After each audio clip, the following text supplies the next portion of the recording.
ইনস্ট্রুমেন্টটাকে বলা হয় needle holder. এই যে নিডল হোল্ডার রয়েছে, এই নিডল হোল্ডারের সাথে অনেক সময় আমরা আর্টারি ফরসেপকে ডিফারেন্সিয়েট করতে পারি না, কিন্তু এর ডিফারেন্সিয়েশনটা কি, এটা হচ্ছে আমাদের আর্টারি ফরসেপ। তো আর্টারি ফরসেপের থাকে ভিতরে যেটা সেরেশানস রয়েছে সেটা হচ্ছে ট্রান্সভার্স সেরেশানস। এই পোর্শনটাকে আমরা জ বলি। তো জয়ের ভিতরের দিকে যে বা ব্লেড বলি, তো এর ভিতরের দিকে রয়েছে ট্রান্সভার্স সেরেশানস।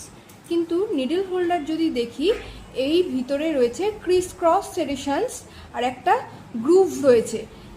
এরকম সেরেশানস থাকার কারণ হচ্ছে আমরা যখন নিডল হোল্ড করি সেটা যাতে স্লিপ না করে যায়, আমরা বেটারভাবে যাতে স্কিন বা সাবকিউটিনিয়াস টিস্যু আমরা সুচারিং করতে পারি, তার জন্য এই নিডল হোল্ডারের এই গ্রুপটা রয়েছে।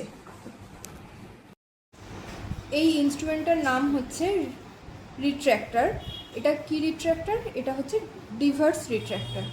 তো এটাকে আমরা যদি দেখি, এটা হচ্ছে ব্লেড পোর্শন আর এটা হচ্ছে হ্যান্ডেল পোর্শন।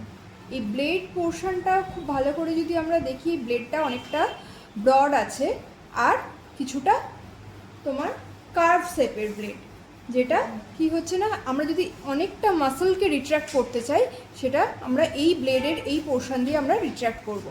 আর এর হ্যান্ডেল যেটা রয়েছে, হ্যান্ডেলটা লাস্টে এন্ড হয়েছে হুক টাইপের, যাতে আমরা এটা বেটার গ্রিপ করতে পারি, স্লিপ করে না চলে যায় ডিউরিং যখন আমরা অ্যাবডোমিনাল কোনো মাসেল বা অ্যাবডোমিনাল কোনো সার্জারি হয়, এক্সপ্লোরেটরি ল্যাপারোটমি হয়, তখন আমরা এই ডিভার্স রিট্র্যাক্টরটা ইউজ করি।